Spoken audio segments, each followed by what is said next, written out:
Alright guys, how's it going? Today I wanted to go ahead and discuss with you something. It's a pretty interesting topic. The title that I picked for this video says, now announcing what we should have known. And it includes Bill Gates and Tedtalk. I decided to choose that title because about 5 years ago, Bill Gates was on Tedtalk, and he had been discussing something pretty interesting. Bill Gates had been discussing how him and his family used to have a rations barrel in their basement just in case of there being a nuclear attack. And what he was supposed to do was, in that barrel, they would open the cans and they'd have water, food in there. They would consume that during it. Whatever kind of nuclear attack or even just war itself. Whenever he had stated that, he said that we had something even bigger that we had more concern about, and that was microbes, actually. And it's pretty interesting because of what we're going through right now. Nation, not just us, everywhere. He had stated that microbes are what we weren't ready for. We weren't ready for a pandemic.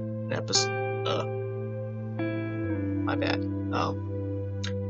He had said that we'd spent a lot more money on detergents rather than spending money on a system to try and stop a pandemic.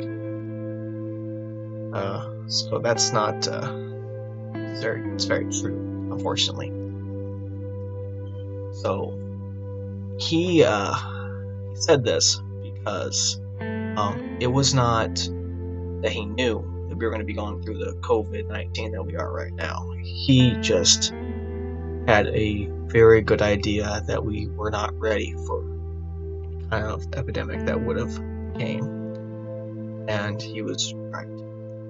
We have somewhat of a stronghold on it, but we haven't 100,000%, of course, go with a cure. And this was talk that was in 2015. So it's pretty interesting that we had 5 years to know about this. Now, we all know who Bill Gates is, but for us that don't know, Bill Gates is a technologist. He's a business leader. He started Microsoft. He has many foundations, a lot of them helping with schooling and health. Many more, actually. He is estimated to be worth $100 billion. It's kind of hard not to know who Bill Gates is. The reason why I brought that up is because he's very credible. And for him to say that we need to be prepared for an epidemic is pretty something that we should really take account for, And we had quite a bit of time to prepare for it, and it's interesting how things have played. So I figured I'd mention that. In the video, he had said that we had to do a few things to prepare for it. We had to have a global alert ready and a good response system. We had to strengthen our health systems. We had to create a medical corps and then situate that with a good military presence, because with the military we'd be able to act faster rather than just with medical staff.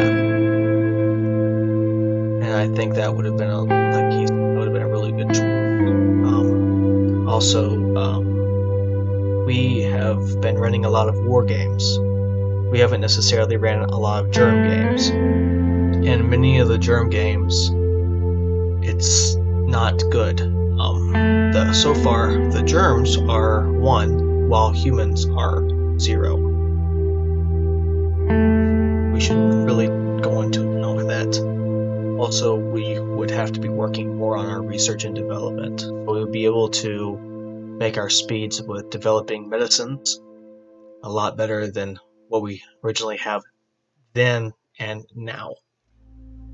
He had stated this, not because he knew that we were going to be going through the COVID-19 that we are now. He just said it so we'd be ready. So we should take that with stride.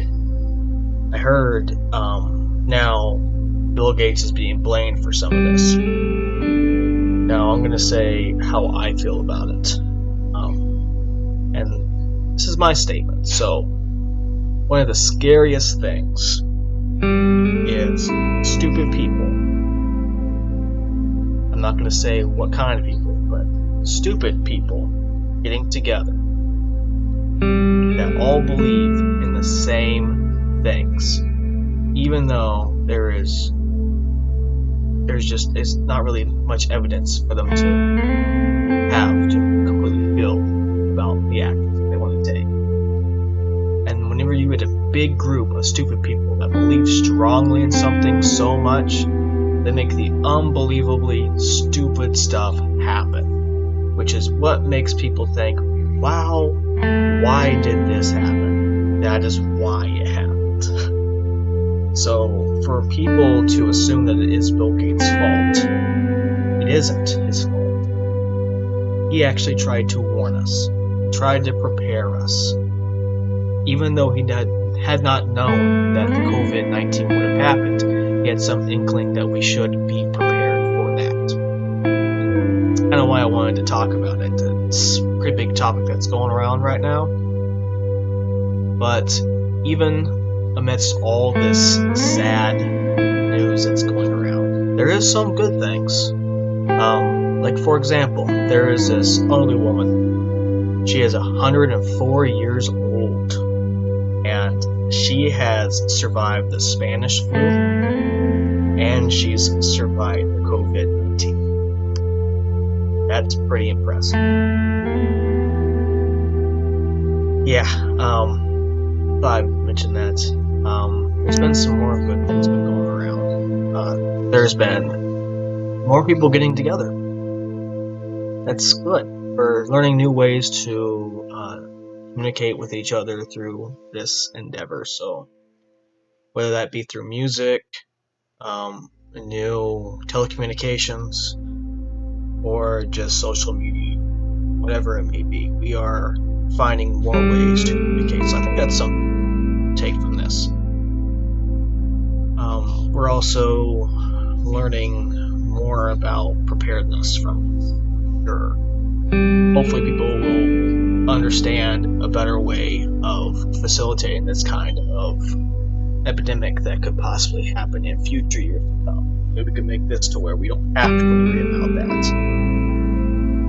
Now, another thing, so along with this, being positive is something that gets overlooked.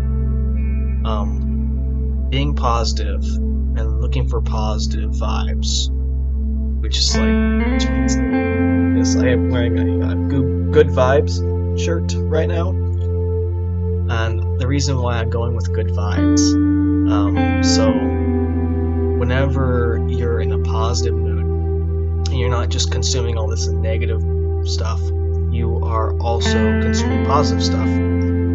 You're actually making your immune system even stronger, and with that you can prepare yourself to fight the virus even more. So it's not just protective gear you have on, also staying positive, and then just being aware of the virus, how it is spread, that sort of thing. Anyway, hope you guys like this talk. Feel free to subscribe and like, share this around.